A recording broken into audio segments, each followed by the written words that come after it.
Assalamualaikum warahmatullahi wabarakatuh. Apa kabar anak-anak semuanya? Semoga kita semua selalu dalam keadaan sehat. Amin amin ya robbal alamin. Mari kita mulai pembelajaran ini. Kita awali dengan sama-sama membaca basmalah dengan harapan setiap apa yang kita pelajari ini bermanfaat untuk dunia dan akhirat. Bismillahirrahmanirrahim. Pada pembelajaran kali ini yang akan kita bahas adalah penemuan baru membawa perubahan sosial budaya di masyarakat. Dengan harapan setelah kalian mempelajari ini, kalian dapat mengidentifikasi perubahan-perubahan sosial di masyarakat, di mana masyarakat itu akan berubah dari cara hidup tradisional ke arah modernisasi. Perubahan sosial budaya itu mencakup perubahan perilaku di masyarakat, ya. Di antaranya contohnya adalah saat ini bisa kita lihat bagaimana perilaku masyarakat itu lebih cenderung konsumtif, suka berbelanja, ya. Karena apa? Karena mal-mal atau tempat belanja mudah dikunjungi, banyak gitu ya, dan mudah bisa menggunakan aplikasi secara online gitu ya. Juga perubahan sosial budaya ini ada perubahan sikap, ya, bagaimana sikap masyarakat saat ini terhadap yang muda kepada yang tua atau sebaliknya. Nah, perubahan sosial juga bisa kita lihat dari nilai-nilai yang dimiliki masyarakat saat ini, di mana saat ini masyarakat lebih bersifat terbuka terhadap budaya lain. Nah, perubahan sosial budaya juga dapat kita lihat dari tata kehidupan di masyarakat, di mana karena terlampau sibuk saat ini masyarakat, di lingkungan masyarakat cenderung individualis, kurang memperhatikan bagaimana keadaan di sekitarnya. Nah, itu adalah perubahan-perubahan sosial budaya yang bisa kita lihat. Nah, perubahan ini secara umum dapat kita simpulkan bahwa perubahan masyarakat yang bersifat tradisional menuju masyarakat modern. Nah, apa yang menyebabkan perubahan itu? Ya, menyebabkan perubahan itu karena adanya penemuan baru di masyarakat. Nah, dampak penemuan tersebut bisa bersifat positif juga bisa bersifat negatif. Nah, dampak ini dapat kita lihat dari segala bidang, entah itu di bidang ekonomi, pendidikan, transportasi, dan lain-lain. Berikut ini dapat kita lihat dampak-dampak positif dari perkembangan teknologi di bidang ekonomi. Teknologi secara umum, ya. Teknologi itu bisa teknologi di bidang transportasi, bisa teknologi di bidang komunikasi, bisa juga teknologi di bidang industri, ya.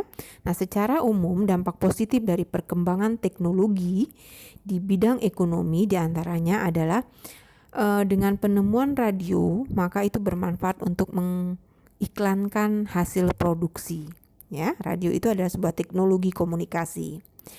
Selanjutnya dengan penemuan televisi, ya, maka akan bermanfaat juga mengiklankan hasil produksi dengan lengkap, dengan gambarnya serta hasil produksinya, ya, gambar hasil produksinya.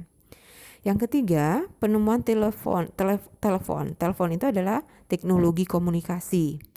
Nah, dengan ditemukannya telepon itu, maka dampak positifnya adalah sarana komunikasi antara penjual dan pembeli itu dapat berjalan dengan baik meskipun jaraknya jauh, ya. Jarak jauh itu tidak menjadi masalah saat ini. Lalu dengan penemuannya komputer di bidang teknologi akan bermanfaat untuk penyimpanan data bagi perusahaan-perusahaan, ya. Nah, lalu bagaimana dampak penemuan mobil? Mobil itu adalah teknologi di bidang transportasi. Nah, akan berdampak cepatnya pengangkutan barang hasil produksi atau proses distribusi di bidang ekonomi itu berjalan lancar, sehingga ekonomi akan berjalan baik. Nah, inilah diantara dampak positif dari perkembangan teknologi di bidang ekonomi. Selain dampak positif juga, ada juga dampak negatif dari teknologi, ya. Di antaranya adalah terjadinya pengangguran bagi tenaga kerja yang tidak mempunyai kualifikasi yang sesuai dengan dibutuhkan. Nah, banyak tenaga manusia sudah diganti dengan mesin sehingga menimbulkan pengangguran, ya.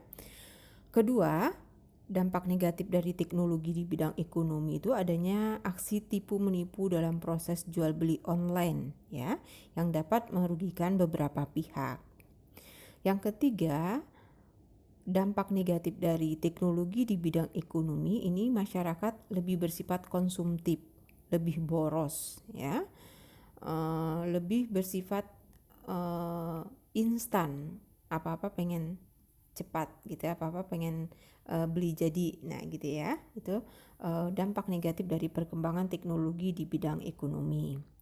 Nah yang terakhir diantaranya adalah resistensi. Resistensinya adalah bagaimana kemampuan seseorang untuk bertahan, untuk bertahan, untuk beradaptasi, berbelanja secara online gitu ya.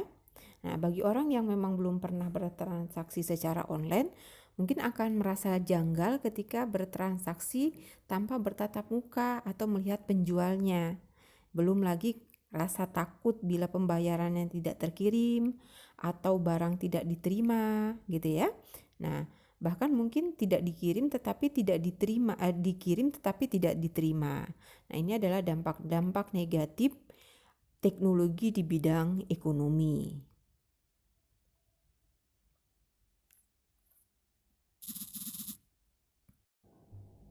Berikut ini adalah tugas tematik untuk hari ini, ya. Pada lembar ini ada 3 kolom, ya.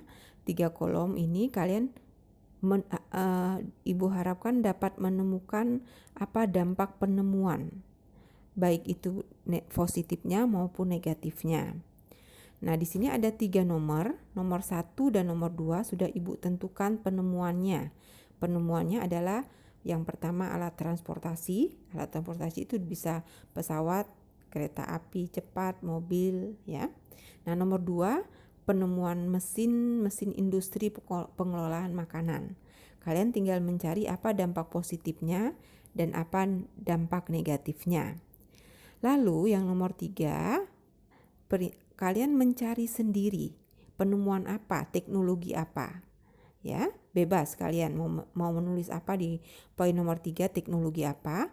Lalu setelah kalian memilih, tentukan apa dampak positif dan negatifnya, ya. Demikianlah yang bisa Ibu sampaikan pada kesempatan kali ini. Mudah-mudahan pembelajaran kali ini bermanfaat untuk kalian dan sama-sama kita tutup dengan membaca hamdalah alhamdulillahirabbil alamin. Wabillahi taufik wal hidayah. Wassalamualaikum warahmatullahi wabarakatuh.